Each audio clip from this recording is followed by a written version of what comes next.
Recently, something significant has happened in the world of photography and videography. It's not a new camera body or a fancy lens. It's something that sounds more political, economic, and even boring at first.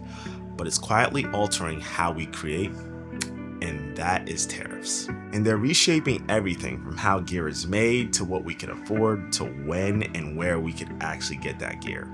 And no matter whether you're a Democrat, Republican, or Libertarian, you can't deny that there is a profound effect that tariffs are having on our industry. Let's talk about it.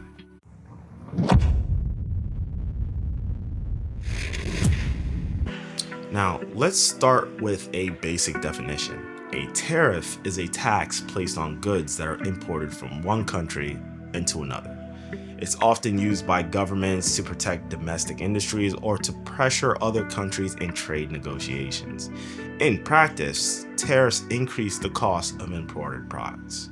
Now, when tariffs are applied to electronics like cameras, lenses, or tripods, the price hikes don't stay at the government level.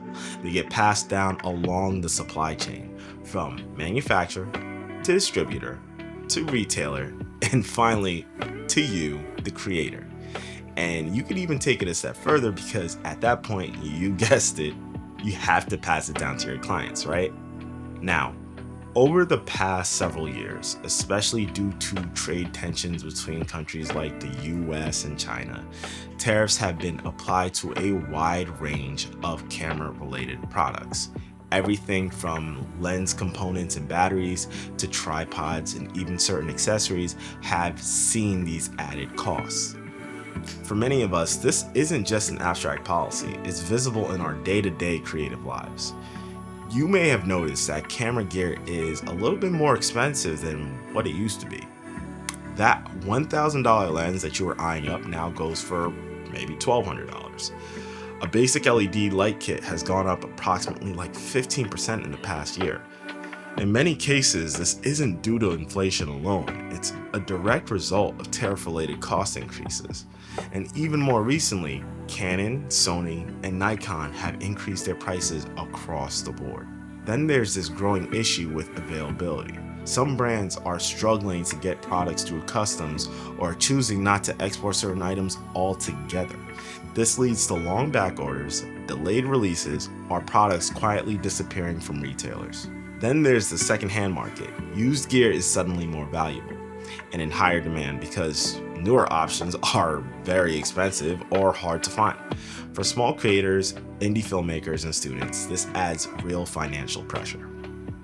Even third-party manufacturers, those affordable brands that many rely on, they're being hit. Some are passing costs down to consumers. Others are reducing output or exiting certain markets altogether. And mind you, your local mom and pop shops are also taking a crazy hit because the price of their inventory just significantly increased and their margins are decreasing. And even worse, people probably just won't be buying anything at all. Now, I'm a true cynical at heart, and I have this sneaking suspicion that when prices go up, they tend not to come down. So when all this tariff nonsense goes away, we are probably going to see a price drop on camera gear that's already in existence, which is awesome, but don't get it twisted. This price drop is simply because we as consumers have prior knowledge about what the cost of the camera gear used to be. But on new incoming gear, this may just be our new normal. These high prices will probably be what we see constantly in the future. But knowledge is power, and there are ways to adapt. First, look at the used market. Platforms like MPB, KEH, Lens Authority, or even your local camera shops have solid options. Many creators take excellent care of their gear, so don't hesitate to buy secondhand, especially for lenses and accessories. Second, be strategic with upgrades. It's easy to chase the latest specs, but now more than ever, it's smarter to invest only when your current gear is limiting your creativity or workflow. Learn your camera, push it to its limits, and remember, that's where real growth happens. Remember, you don't have to buy anything at all.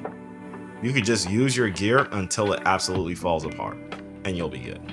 Third, explore alternatives. Brands like Veltrox, TT Artisan, or Sigma offer impressive quality at a fraction of the cost of first-party gear. And while some are subject to tariffs, their pricing often still undercuts more expensive brands. Fourth, rent instead of buy. Rental houses offer access to top-tier lenses and bodies without long-term investment, especially for one-off projects. Renting lets you stay competitive without overspending. Fifth, plan around sales and rebates. Big retail events like Black Friday, end of the year clearances, Amazon Prime Day, manufacturer cashbacks, whatever, can help offset tariff-related markups. Make purchases during those windows whenever possible. And finally, stay informed. Watch the industry and keep an eye on trade policy shifts. A lifted tariff or a new trade deal can change prices quickly. And to be honest, you really don't know when these prices will drop. So if you scoop up a camera today, I'm sure you'll be extra annoyed if in a few months, that same camera gear is discounted like $500. Honestly, I wonder, what does this actually mean for the future of the camera industry? With photographers and videographers being more and more selective with their gear choice, does this mean that camera companies are going to be more selective with what they actually release? Will they stop crippling their own cameras with dumbass decisions? Will we see more and more rebates and discounts to incentivize us to scoop up new gear? Tell me what you guys think down below. Honestly, tariffs are complex. They're political and most of us can't even control them, but we can control how we respond to them. By being informed, intentional, and creative with how we buy, sell, or use gear, we can continue to tell stories that actually matter, regardless of global policies or political affiliations. At the end of the day, it's not a camera that makes a great video, it's the creator behind it. That's all I got. Thanks for watching, and if you found this video helpful, consider sharing it to a fellow filmmaker or photographer. And click over here for videos that YouTube thinks you'll really enjoy. Subscribe for more videos like this and keep creating. Peace.